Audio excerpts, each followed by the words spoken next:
Nah, Ustadz pemilik rokok tidak merokok, akan tetapi dia membuat dan menjual rokok kepada masyarakat. Apakah dia berdosa? Pemilik rokok, Ustadz, pemilik rokok dosa jariah. Nah, jemaah, berkaitan dengan rokok kita sudah sampaikan bahwasanya memang kita lihat mungkin di Indonesia ini ada dua pendapat. Satu mengatakan haram, yang satu tetap bersikukuh mengatakan makruh. Tapi kalau orang mau mendalami tentang rokok, insya Allah bila dia tidak mengikuti hawa nafsunya, dia melihat kepada dalil-dalil syariat, dalil-dalil agama, kemudian dia melihat kepada bahaya rokok itu sendiri, semoga dia sampai kepada kesimpulan bahwasanya rokok memang sudah nggak boleh lagi, sudah haram hukumnya. Dan pemerintah kita pun sudah berulang kali menulis, bukan menulis, bahkan diwajibkan menuliskan dalam bungkus rokok, di iklan rokok, rokok membunuhmu. Tapi yang jadi masalah itu nggak dibaca sama orang. Maka berusaha kita untuk meninggalkan rokok, tidak berjualan rokok. Sudah ada yang sodakoh rokok, sodakoh rokok, fadl, tafadhal, wahid, fadl. Kalau dia sakit batuk-batuk, afwan, antum cuma bilang afwan, karena jelas-jelas rokok ini membawa pada penyakit. Insya Allah tidak ada khilaf di antara dokter, walaupun ada dokter yang masih merokok, tapi tetap dia tahu rokok itu berbahaya. Maka kalau bicara orang yang jual rokok, maka dia membantu orang itu melakukan sesuatu yang dibenci sebenarnya. Maka jangan jualan rokok sudah. Dan anak heran kalau kita masuk ke beberapa minimarket ditanya, antum mau tambah rokoknya, Pak? Tambah rokoknya, tambah pulsanya atau apa? Maka berusaha jemaah kita untuk meninggalkan rokok. Sudah saatnya orang-orang barat, jemaah, orang-orang kafir itu sudah membuat aturan yang ketat sekali tentang rokok. Bahkan di Singapura itu harganya rokok itu 10 kali lipat dari yang di Indonesia. Jadi kalau di sini 20.000, di sana bisa 200.000 harga. Untuk apa? Untuk mencegah orang rokok, supaya berhenti orang rokok. Nggak ada manfaatnya. Buat negeri kita pun kalau bicarakan, oh cukainya masuk ke negara, cukai masuk ke negara, tapi negara harus ngobatin orang-orang korban rokok itu, dan itu lebih besar daripada manfaat dari cukai yang diterima. Akhirnya itulah nggak barokah penghasilannya, akhirnya lari kepada orang-orang yang berpenyakit. Rumah sakit ini di Jember kemarin ada yang menyebutkan, karena sudah mau bikin divisi khusus untuk tentang rokok ini, tentang orang yang asma, apa istilahnya gitu, yang perokok sudah asma, kemudian lebih parah dari itu jemaah, gara-gara rokok sebenarnya. Nah, apakah hukumnya menceritakan maksiat kita dahulu sebagai ibrah atau pelajaran terhadap orang lain? Memang perlu nggak antum ceritakan? Kalau nggak perlu, ada apa antum cerita? Ja'far menceritakan hal itu untuk menceritakan nikmat yang Allah berikan. Adalah orang mengatakan, ya Allah, saat dulu anak apa ya Allah, dosa apa yang tidak anak lakukan, semoga Allah ngampuni anak. Alhamdulillah anak dapat hidayah, Ustaz, alhamdulillah. Tidak perlu cerita antum, ini anak dulu biasa di warung sana tuh, nggak perlu lah. Jadi ada hal-hal, kemudian ada dosa memang yang orang nggak tahu tentang dosa antum, jangan antum ceritakan. Tapi ada dosa yang semua orang tahu tentang antum. Oh ini dulu nih yang biasa di konser-konser musik nih, orang tahu kenal sama antum. Artinya dosa antum ini bukan dosa yang tersembunyi, tapi dosa yang dilihat orang dan terekam oleh sejarah. Bahkan sampai hari ini pun bisa dilihat dosa-dosa antum. Umpamanya ada penyanyi-penyanyi yang akhirnya tobat, umpamanya ada artis-artis yang kemudian dia tobat, yang jejak dosa dia itu masih bisa ditelusuri. Orang itu tahu dengan hal itu.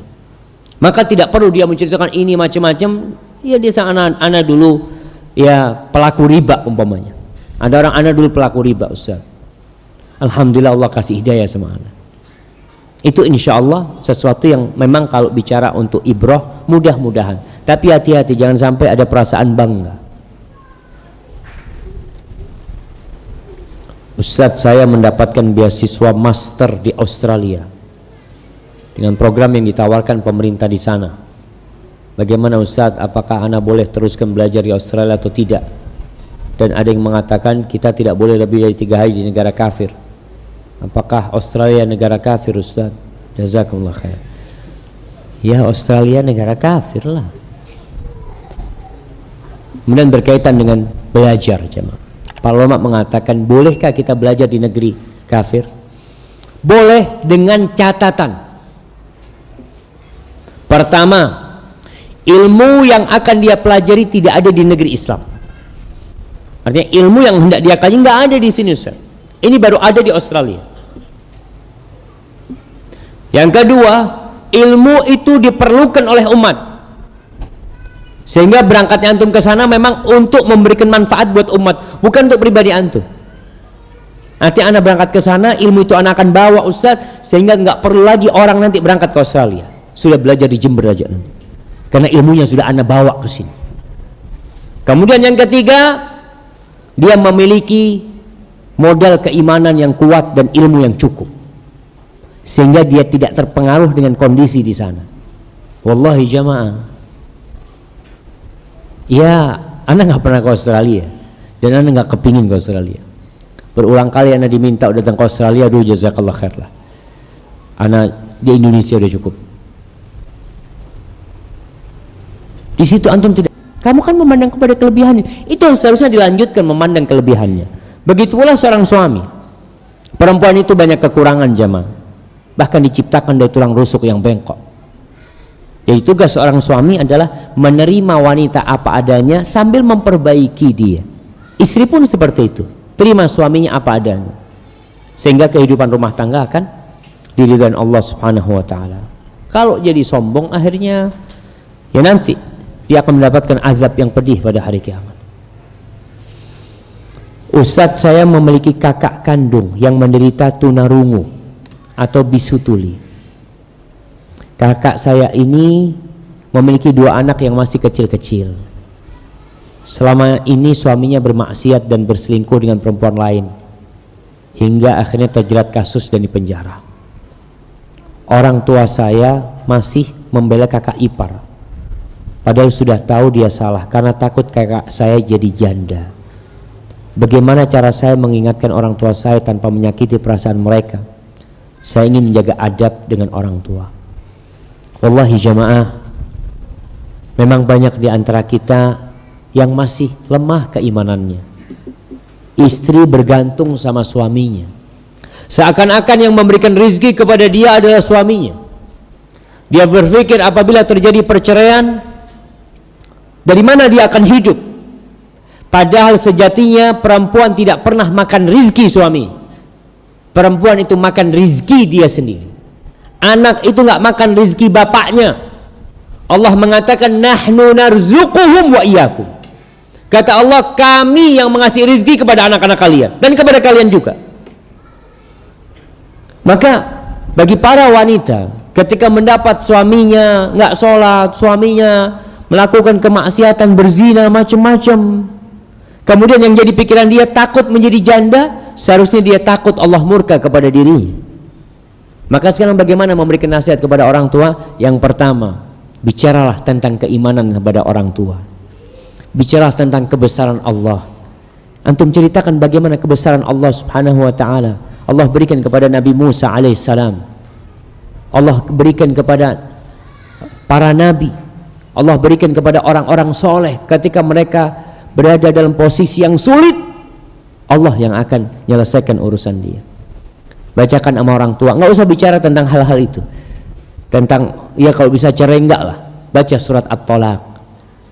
Jamaah, firman Allah yang sering kita dengar, wa man yattaqillaha yaj'al lahu makhrajan wa yarzuqhu min haitsu la yahtasib wa man yatawakkal 'ala Allahi fa huwa hasbuh innallaha balighu amrih qad ja'alallahu likulli syai'in qadra. Ini ayat adanya di surat Thalaq, di surat perceraian. Karena kebanyakan orang kalau bicara cerai, dia berbicara tentang masa depan dia. Kalau dia seorang wanita, dia akan menjadi janda. Kalau dia punya anak, dia akan berpikir bagaimana masa depan anaknya. Tapi terkadang perceraian harus terjadi karena perkara-perkara yang tidak bisa dihindarkan. Disinilah yang harus diutamakan, bertakwa kepada Allah. Terus gimana masa depan dia? Allah yang akan tanggung dia. Yang ngomong doang enak ya Ustaz. Antum belum yakin sama Allah. Kalau bicara gaji, itu rezeki yang disangka-sangka. Kalau bicara pemberian suami, itu rezeki yang disangka-sangka. Ini orang yang bertakwa sama Allah dikasih rezeki min haitsu la yahtasib. Tidak pernah dalam benak dia akan dapat rezeki dari sana. Nggak pernah. Itu tuh takwa. Maka ini yang perlu ditumbuhkan di orang tua, keimanan kepada Allah, kebesaran Allah. Kemudian ya yang bertanya berusaha untuk menguatkan orang tua. Insya Allah ya, insya Allah ibu, adapun akan bertanggung jawab atas kakak. Aku akan berusaha sehingga membesarkan orang tua tidak takut. Kalau memang suaminya seperti itu tidak benar, kena kasus masuk penjara, dan dia mungkin memanfaatkan istrinya yang cacat sehingga dia tidak bisa bertindak apa-apa. Lah. Tapi kalau suaminya bisa diperbaikin dengan masuk penjara, mudah-mudahan dia berubah, ya jangan bercerai. Mudah-mudahan dengan dia seperti itu dia jadi lebih baik. Barakallahu fikum. Ana mau minum dulu. Bismillah.